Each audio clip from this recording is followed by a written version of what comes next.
Dija ka bani kiɗin waƙar hawan gidara.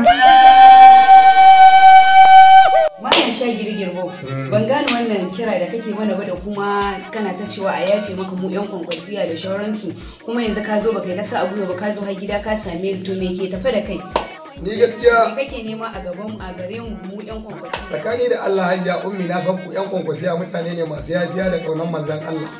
Kuma ku yan kwankwasiya ba kuɗi kuke bai kowa ba yake yin ku domin amana irin taku da taimakawa mutane 5 kilomita ayyuka kala-kala ga sunan kwankwasa ina yi. To shi kwankwasa ba zai ba kuɗi ba, kuma shi kwankwasa ba zai ma turin tafi ka mutu ba. Turin da zai maka in ka tafi kenan kai ma dai ka tura wani.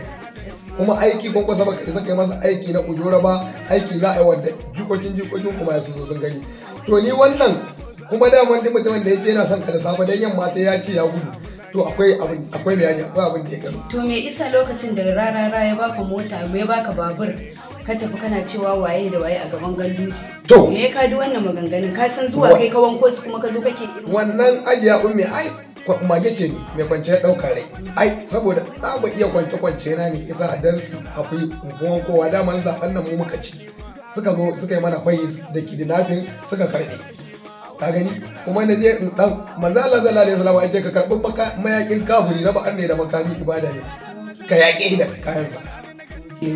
Kai wani bidiyo da kake cewa shi Oga Aminu me kenan wannan bidiyo yake nufi kenan da kake cewa Allah ya ji kansa, ya rasu ne ko me? Ai Aminu Dumbulin ba ma rasuwa ba, ai nauyin kasa ma ta fada a gare dan wannan jam'iyyar ni na ga ciki na gano sunanta Maliki, kabarin bature ke Maliki tono wuta azaba na can ciki.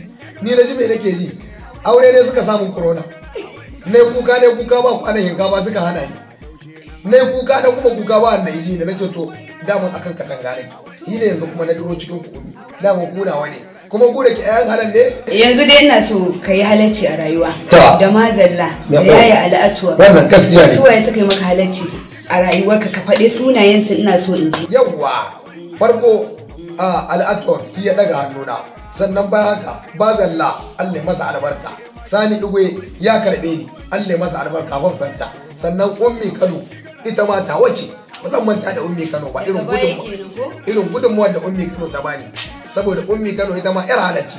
Kuma mutane ba za su iya ganewa wannan abubuwan da kake kusan kamar za ka kuma kamar maula ka daddadawa cikin mu ka rubta mu ko kuwa. Ni a kwankwasiya na yabe kada wanda yi man naira ɗayarsa dan Allah nake kwankwasiya, domin na ga irin ayyukan da ake wa talaka, mu kuma da ba bukatan mu zuba aljihun mu ba. A'a ni tana man kwankwasiya abin da take nufi a zo a gina ƙasa, kuma ita kwankwasiya ita take gina mutum ya tafi ije mutunci.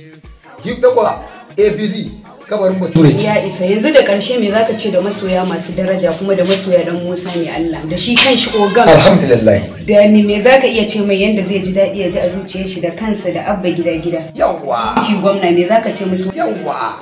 Alhamdulillah kin mun su sai da yake mun kai.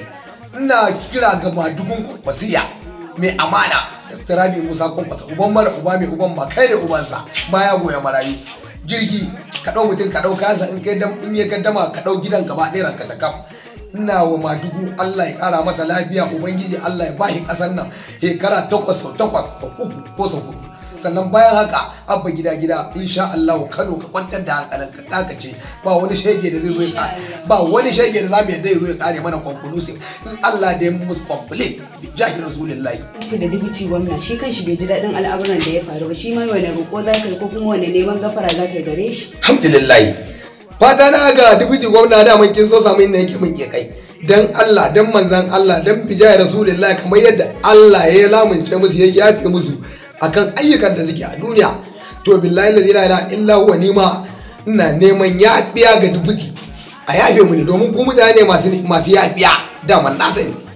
Mutum yanzu ka yi kuka da YouTube ɗinka tun da ka tafi tafiyar can ta marasa daraja, YouTube ɗinka ma an daina kalla. To yanzu me za ka iya cewa da masoya don su dawo kallon YouTube ɗinka? To kun mi mutanen ne ina gani ni na wanke su suka wanke ni, asarar da suka yi min sun zama min da fanaleti sun cuce ni mutanen nan. Wallahi tun da na da cikin mutanen na san ba ni da daraja, duk inda na je kwari in na je kasuwa ta haya ce da bai buhunka hege mara daraja. Maganar nan tana kona min rai, in yi kuka in shafe in ce to Allah ne bai ranar dawowa ta ba, amma duk da Allah ya dawowa ta zan yi tuba na zarar bunu. Yanzu a ƙarshe me zaka iya cewa zan rufe dan ni ma na gaji. To yan jarida ni dai abin da zan ce da ke arzikin dan Musa, arzikin mutanen Kwankwasiya, kika ce an karbe ni, da mu ku mutane ne masu yafiya, kika ce an yabe mu. A wanke gara.